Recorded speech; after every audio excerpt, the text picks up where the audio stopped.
para construir con los trabajadores de México nuevas realidades que le permitan dar paso a mejoras económicas, a mejoras salariales, a mejoras sociales y a mejoras políticas del país.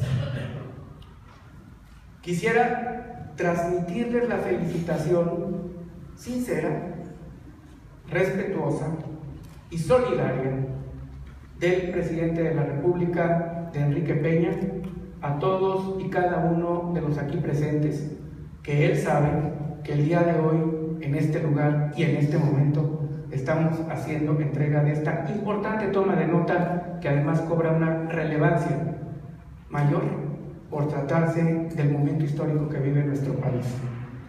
A nombre del presidente de México, de veras, una cordial felicitación y un saludo afectuoso y lleno de cariño. Le deseo sinceramente a don Abel, a su comisión ejecutiva para este periodo que inicia, todo el éxito en esta nueva encomienda al frente del Congreso del Trabajo, que querámoslo y quienes no lo quieran, sigue siendo pilar fundamental del movimiento obrero organizado de México. Por ello saludo a todos los vicepresidentes de esta agrupación, al licenciado Reyes Soberanes Moreno y al licenciado Gerardo Cortés García. Con mucho afecto saludo a mi amigo, a don Carlos Aceves del Olmo, presidente de la Comisión Permanente de Asuntos Políticos de este Congreso del Trabajo y secretario general de la Confederación de Trabajadores de México, al licenciado Ramón Humberto Ojeda Silva, presidente permanente de la Comisión de Deportes, de Fomento Deportivo del Congreso del Trabajo, de reciente creación y expresidente de este Congreso.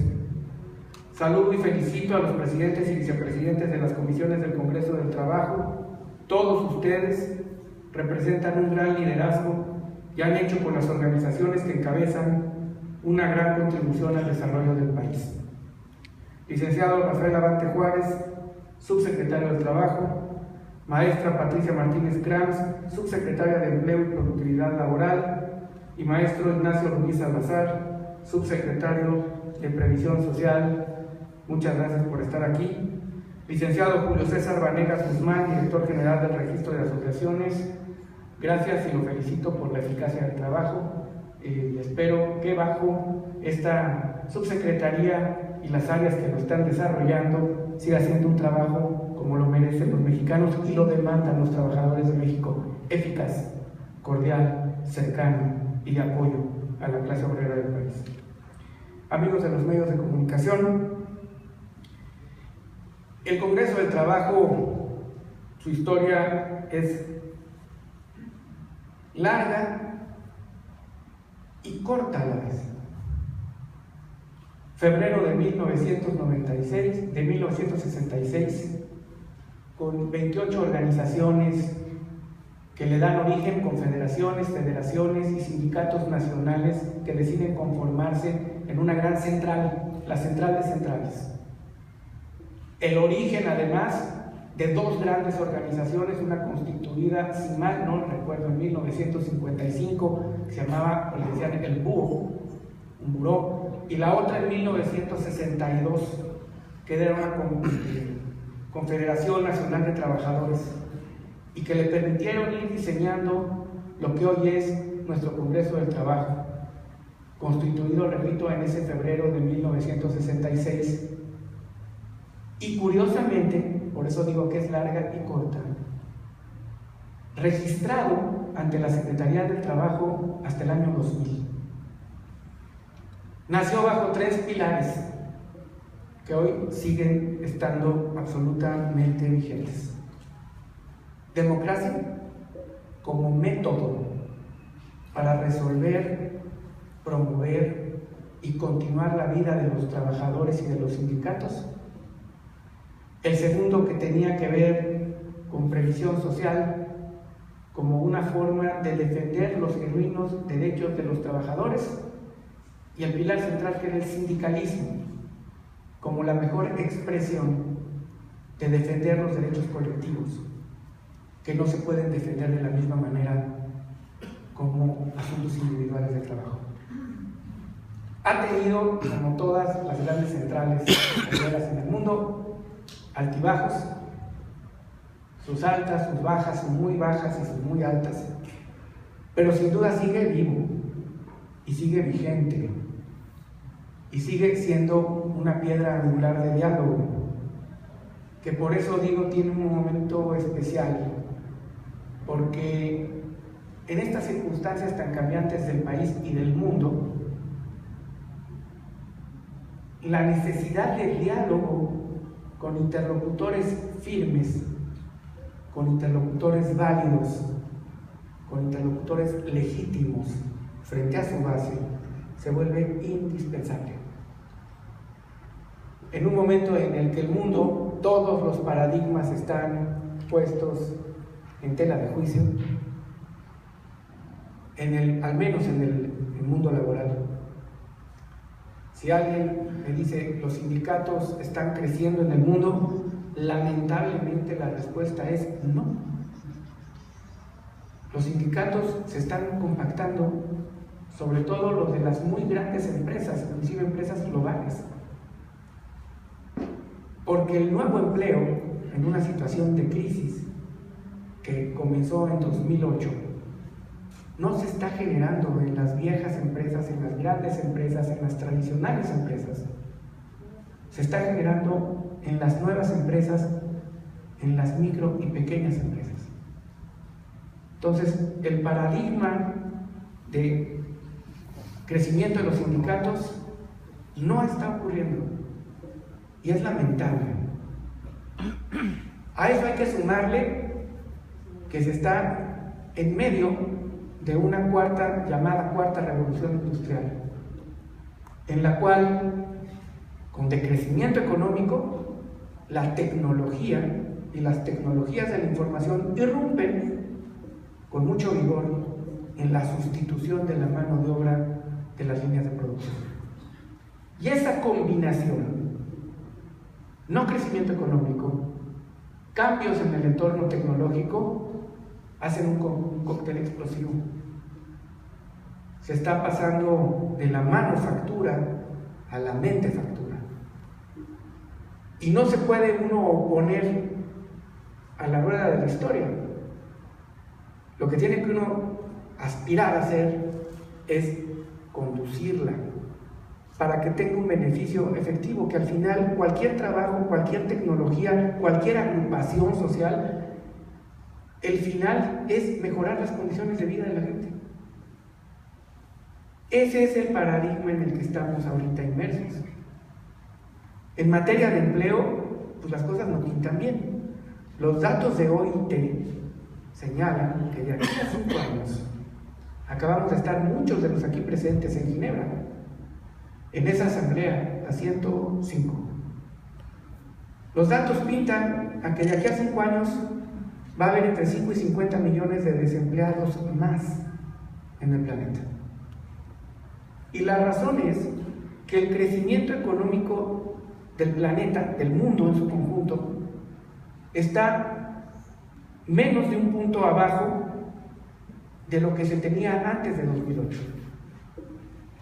Y eso genera a lo largo de los años rezagos, momentos muy complicados, sobre todo en empresas que tuvieron que estar sometidas a créditos y una enorme volatilidad financiera.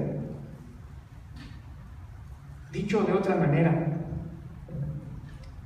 los países en Latinoamérica, el crecimiento económico de toda Latinoamérica esperado para este año, en el mejor de los pronósticos, es de cero. Traducido al español significa desempleo, porque la inercia demográfica ahí empuja, y porque sí hay sustitución en esta revolución industrial acelerada y rápida hacia las tecnologías de la información en su forma más dinámica de expresión. No se ve para cuándo termine la crisis en Europa. No solo eso, ahora se ha agudizado. Para quienes no creían que se podían poner las cosas peor, hay dos maneras: ver esto que está ocurriendo en el sector laboral o irse a trabajar a la PGR, y siempre hay maneras de ver las cosas peor. peor. Pero aquí la enorme volatilidad financiera está generando una crisis que indirectamente nos golpea con un alto nivel de especulación de nuestra divisa, de nuestra moneda. Tampoco está el bloque asiático, precisamente eso es lo que refleja la crisis en Latinoamérica, en el mejor de los momentos. Y en la parte del norte, donde tenemos nuestra mayoría de relaciones comerciales, 80%, tampoco están las cosas dando pasos firmes de crecimiento. Canadá hace 8 meses salió de una etapa de recesión y apenas muestra debilidad en su crecimiento. Y nuestro vecino del norte, la percepción social, el debate es sobre el empleo. Nuestro país, bajo este contexto, y no estoy faltando a la verdad, ahí están los datos, está teniendo una enorme capacidad para hacer lo que ha sido siempre el sector obrero de nuestro país, resiliente. Así vengan vientos, así vengan condiciones no deseadas, así vengan problemas, resiliencia, mantenimiento del diálogo como solución de los problemas, sostenimiento de los principios. ¿Cuándo hubiéramos imaginado que teniendo una volatilidad de nuestra moneda como la que tenemos en este momento y una caída brutal de las materias primas, de los precios de materias primas, particularmente del petróleo, ha caído casi un 70%, como fuente además de recursos del Estado mexicano para financiar el desarrollo, que ha generado recortes en el sector público de casi 3 puntos de PIB desde que esto comenzó? ¿Cuándo hubiéramos imaginado que tenemos la inflación más baja en la historia del país? Que tenemos la planta de empleo intacta, que tenemos crecimiento económico de arriba de 2 puntos, 2.5, que por eso digo que los paradigmas están puestos en tela de juicio, porque si esa tasa de crecimiento, que es para nosotros absolutamente insuficiente, no nos alcanza, la tuvieran en Europa, donde tienen unas tasas demográficas diferentes completamente a las nuestras, estarían pegando de brincos de alegría, ¿eh? Se resuelven sus problemas. Si la tuviera Latinoamérica, ¿qué decir? Y el país está sólido en eso, con problemas, sí, muchos problemas, pero lo está resistiendo bien. Nos podemos reunir aquí a dialogar. Pregúntenle a los franceses que las reformas, como aquí la planteó muy bien el señor presidente del Trabajo, que tiene que haber diálogo sobre ellas, pues allá no se resolvieron con diálogo, se resolvieron con un decreto, con una facultad del presidente que sacó de la Cámara la discusión de la ley laboral y simplemente la publicó como decreto. Porque las condiciones, y no está pensando el presidente francés en un suicidio político, está pensando necesariamente en cómo defender la economía de su país y esos puestos de trabajo de la mejor manera, que no puede ser coincidente a veces con los intereses legítimos de otros sectores. En México hemos sido consistentes con lo que se ha hecho y con la política pública que se ha seguido en el tema laboral. En términos de sostenimiento de la planta de empleo, lo único que puede hacer el gobierno es reiterarles a ustedes, a la parte fundamental de los sectores de la producción, que es trabajadores y desde luego patrones, pero trabajadores fundamentalmente. Lo único que puede hacer es decirles gracias. Vamos para 33 meses sin una sola huelga de jurisdicción federal. Eso es diálogo social y eso es el sostenimiento de la planta de empleo. Porque si las cosas hubieran estado peor, seguramente tendríamos estalladas huelgas. Es un derecho constitucional, es una forma de defenderse, la forma más radical de defenderse del movimiento obrero de un sindicato. Y no solo eso, las cifras del IMSS hacen que se haya roto cualquier récord en el mismo periodo en cualquier gobierno en número de altas a seguridad social. 2 millones. 2 millones. Que no son compatibles con nuestro crecimiento económico. Nuestro crecimiento económico ha sido más modesto. Las altas al IMSS pareciera que fue un crecimiento económico muy superior, de 1,5 puntos arriba. Eso significa que ha habido formalización de empleo. No que ha habido nuevo empleo, que ese se crea con crecimiento económico. Que ha habido formalización, que son verdaderos actos de justicia a un trabajador, decirle tienes derecho porque lo tienes a prestaciones y seguridad social. Y se ha formalizado el empleo. Y es consistente con una caída en las tasas de informalidad del INEGI, 3.2%, consistente con un número de altas a seguro social, consistente con que con una baja inflación, con cerrar las zonas económicas, con diálogo social, hemos tenido un 6%, datos del INEGI, no son datos del secretario, para que no confundamos. No hay un solo dato que yo les vaya a dar que sea de la Secretaría, para evitar suspicacias. Datos del INEGI, la recuperación de poder adquisitivo en estos 3 años y meses es de casi 6%. Insuficiente absolutamente para un país que perdió 75% de poder adquisitivo en 40 años del salario mínimo. Y los salarios contractuales, que son de los que se hablan aquí, no del mínimo necesariamente, aquí está la fuerza del movimiento obrero. Los contractuales han tenido comportamientos muy superiores a la inflación. 4.3 a 5.5, ese es el promedio de contratación colectiva contractual. Muy por encima de la inflación, En este año solamente 1.5 a 2.2 arriba de inflación. Con sostenimiento de la planta de empleo en una condición de crisis, con alta volatilidad financiera y con recortes severos al gasto público. Eso es consistencia en una política laboral. Voy a referirme al tema que el señor presidente del Congreso de Trabajo ha hecho referencia sobre la reforma. México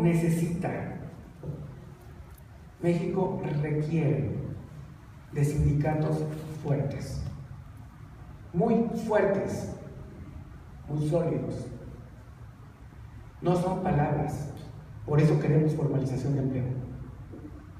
Sin formalidad en el empleo este país no va a crecer, no va a avanzar. No hay reforma que pueda plantarse en buena tierra sin que al final no se refleje en empleos dignos, en salarios dignos. México necesita sindicatos fuertes, muy fuertes. No habrá reforma alguna, ni estará pasada por la mente, al menos de este gobierno, que no vaya en la idea de sostener y fomentar la existencia de sindicatos fuertes y la defensa de derechos colectivos también sólida. Y no es dubitativo del gobierno, está en la ley. La figura laboral del gobierno de México, por ley, es protectora de derechos de los trabajadores. Para contestar con palabras claras, si el tripartismo va a desaparecer, se los digo con toda franqueza, no, jamás está pensado, al menos, no sé qué pasa en el futuro, en 50 años, 60 años, seguramente conociendo la longevidad que tienen todos ustedes, seguramente lo van a ver, yo seguramente no, pero lo cierto es que no está pensado. El tripartismo en México llegó para quedarse, porque es la forma en que nosotros nos entendemos en el mundo laboral, hoy por hoy y ayer también.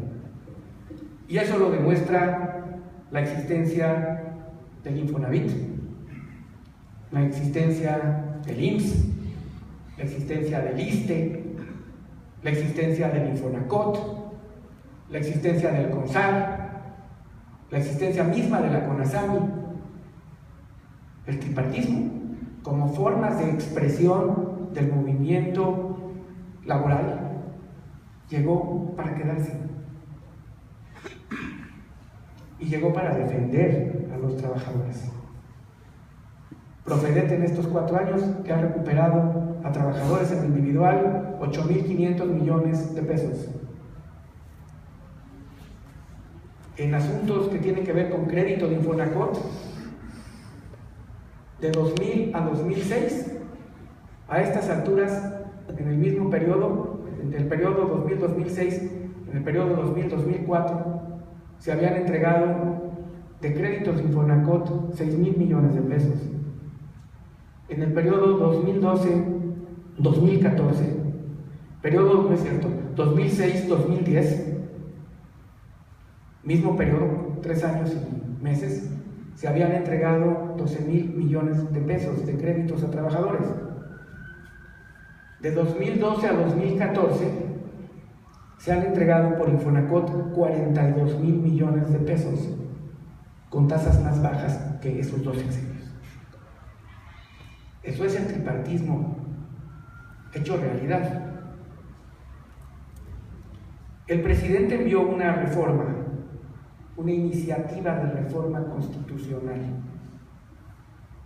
que se está analizando por Cámara de Senadores. La iniciativa de reforma, como todas las iniciativas, que además se envió dentro del espacio de la justicia cotidiana, entendida por justicia cotidiana aquella justicia que no es penal, tenía y tiene como intención ajustar al país a nuevas realidades. De antemano, para evitar cualquier confusión, el gobierno de la República está listo para dialogarla, para discutirla, para analizarla y para que veamos qué es lo que más le conviene al país en el momento que ustedes dispongan.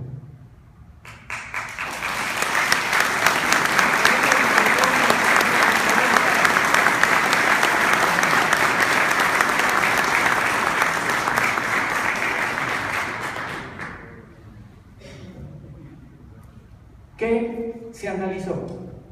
Ahí viene la exposición de motivos de la reforma.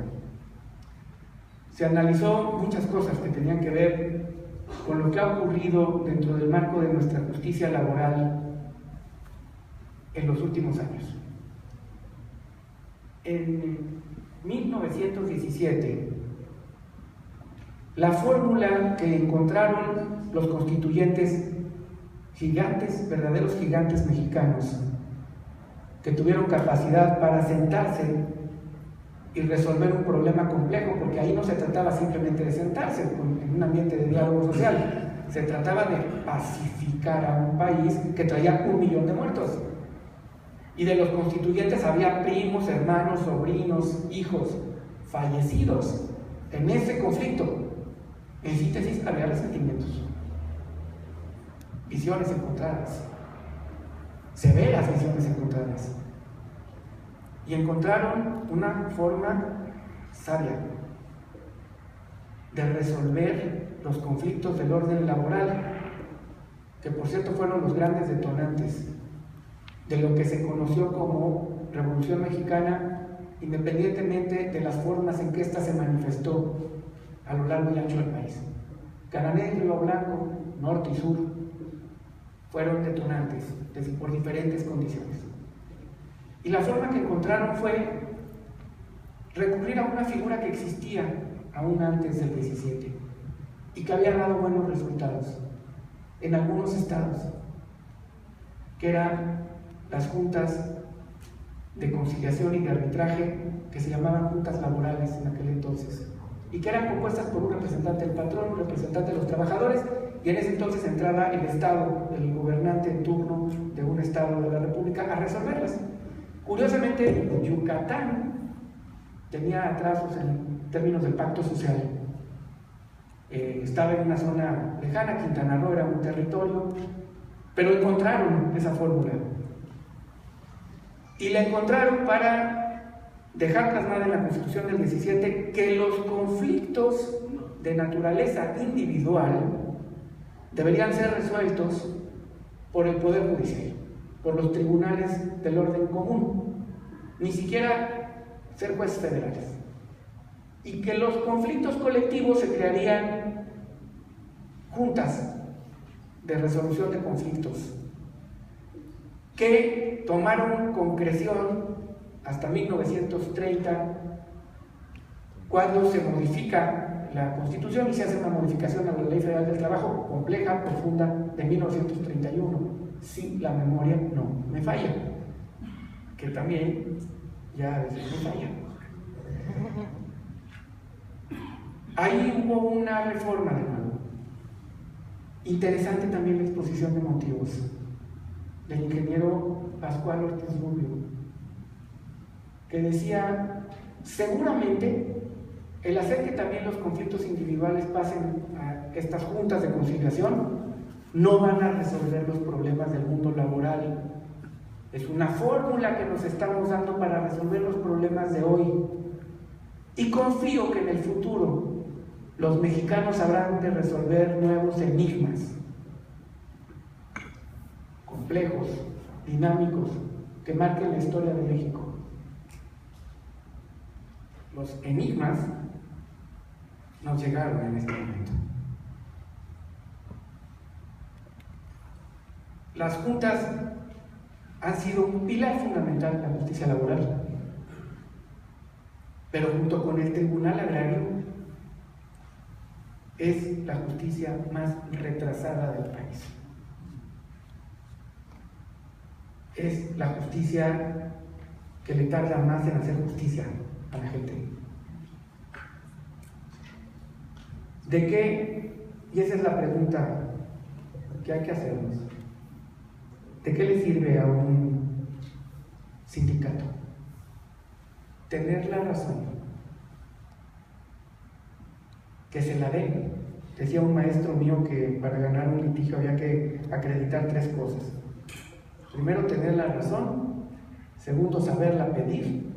Y tercero, que te la quieran dar. ¿De qué le sirve a un sindicato tener la razón? Ganar plenamente 2 años o 3 años después del conflicto, cuando la fuente de trabajo ya ni existe. ¿Y de qué le sirve a un trabajador en individual pelear el 60% de los asuntos de la Junta y el 90% de los asuntos en las juntas locales son despidos injustificados en los asuntos individuales? ¿De qué le sirve a un trabajador ganar un despido injustificado en promedio en la Junta Federal? Son 3 años. Y nos debemos de sentir orgullosos porque en el Tribunal de Conciliación de Arbitraje, que ve el apartado B, el promedio son 6 años. ¿De qué le sirve a ese trabajador ganar su despido injustificado, su liquidación, sus salarios caídos, si lo que le dan equivale a lo mismo que le hubieran dado si concilia? Porque no es el que gana. El que gana es otro, que lleva los asuntos ahí. Las finalidades de cualquier reforma a la Constitución siguen siendo las mismas desde México del 17. No han cambiado. Y los mexicanos, con enorme sabiduría, con sus altibajos, pero han sabido siempre mantener el rumbo que le dio solidez en el siglo XX a las instituciones. Quizá las respuestas que nos dimos en 17 y en 31 son distintas las respuestas que necesitamos, y por lo tanto esas preguntas que se resolvieron de esa manera cambiaron, también cambiaron las preguntas ahora. Y el momento para hacer esos ajustes es ahora. Y les voy a decir por qué lo creo y compartir esa visión, que repito, no es una visión autoritaria. Estamos listos. Porque hemos demostrado que la forma de resolver problemas en el país es con la conciliación, conciliación y más conciliación. Porque hemos demostrado que el diálogo social da frutos. Cuando hay juez imparcial, y pensamos en los mejores intereses de los factores de la producción. Porque el paradigma de la lucha de clases ha cobrado nuevas expresiones. Y ahora se trata de cuidar las unidades económicas y de exigir que los beneficios sean compartidos. Porque ha quedado claro que el nombre del juego para el aumento de los salarios, y ustedes lo saben, no hablo de los mínimos, aunque los mínimos lo llevan, pero el nombre del juego se llama productividad, con beneficios compartidos, no nada más para un lado. Y porque se ha probado que tenemos que aprender a innovar, porque eso es lo que te permite dar saltos cualitativos y no quedarte atrás. Se pensó que con una baja tan grande que tenemos de recorte público, de recursos públicos, frente a un atraso importante, medido, el cambio tenía que ser de fondo. Se intentó en 3 años, porque esta discusión no es de ahorita, ustedes la conocen desde hace mucho tiempo, ha sido una discusión de si deben o no deben de existir las juntas. En el 17 existieron las juntas porque se necesitaba, en tal nivel de desconfianza, empoderar a trabajadores y patrones para resolver sus problemas. Empoderarlos en que sean ellos los que dicten la justicia laboral. Tenemos instituciones ya consolidadas y sólidas para que nuestra división de poderes se respete. En unas juntas que 3 años las tratamos de digitalizar, de meter unos funcionarios conciliadores, de aumentar el número de personal, los rezagos que tenemos en la materia, de asuntos además en el 40% que no son laborales, son de previsión social, son contra el IMSS, contra Pemex, contra instituciones del propio Estado. No es el momento de pensarlo, pero no pensarlo nada más para ver si tenemos una discusión teórica, pensarlo poniendo ficha en la mesa. Si los asuntos jurisdiccionales no deben de pasar ya al Poder Judicial, con una salvedad, los derechos procesales son tutelares. El derecho procesal en los asuntos individuales es absolutamente tutelar de los trabajadores, tutelar porque equilibra las partes. Y en los asuntos colectivos pensemos en un derecho procesal moderno, claro, ágil. Y la conciliación, que es nuestro fuerte, les hago con sinceridad la pregunta: en la Junta Federal están representados todos los patrones. Las juntas están representados algunos patrones. Están representados solo los representantes legales de los patrones que han hecho de esto una forma, lo permite, es legal, una forma de hacer, de ver y de vivir el mundo laboral. Lo mismo sucede del otro lado. ¿Vale la pena la apuesta de arriesgarse? Hacerla rápida, expedita, clara. Y en nuestro fuerte, que es la conciliación, sostenerla como obligatoria. ¿Cuánto? Lo que quieran las partes. Si una parte llega con la idea de no quiero conciliar, llega a la Junta de Conciliación y decir no quiero conciliar, me voy al tribunal. Poniendo las cosas ahora sí claras. Te vas a ir al tribunal, donde el Estado va a invertir recursos para un juicio de algo que puedes resolver en conciliación, porque se puede resolver en conciliación.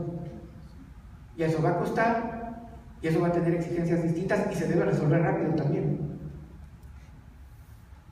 O si le ponemos el acento, auténtico acento, a la conciliación, y como pueden ver, esto no tiene que ver ni con la existencia del tripartismo, que existe, que vive, que se hace todos los días, sino con los temas de justicia. Ni tiene que ver con golpear a los sindicatos. Al contrario, sindicatos fuertes tienen mucha fuerza a la hora de decirle a la empresa: a ver, no te confundas, tienes razón y esto se puede conciliar. Y decirle: te quieres ir a juicio, vas a tener que empezar a enseñar tus cuentas de manera distinta, las verdaderas cuentas. y no ahora presentar los conflictos de naturaleza económica como un amago frente a la huelga. Son reflexiones. Desde luego no es un evento para discutir esto. Esto fue por la provocación que hizo su presidente, que se la tomó completa, y que sería un error reunirle. Y reiterarles, lo único que puede tener el gobierno del presidente Peña Nieto, por su sector obrero, por sus sindicatos y por sus líderes, es gratitud. Demostrada en 33 meses de diálogo. Queremos sindicatos fuertes, los necesita México, en un mundo laboral, como podemos ver, complejo. Muy complejo, de alta competencia, de innovación. Queremos el mejor sistema de justicia laboral que pueda tener este país, de verdadera justicia, de real y auténtica justicia, de los mismos principios del 17. Quizá cambiaron las preguntas, se mantienen los fines y cambian las respuestas, pero los principios no se claudican. Estamos listos para dialogar, para que este Congreso del Trabajo, que es líder de líderes, sea el conducto, sea el canal más adecuado para que con inteligencia los mexicanos del siglo XXI podamos decir que los del siglo XX cumplieron y nosotros estamos listos para cumplirle a México. Muchas felicidades, señor presidente. Muchas felicidades.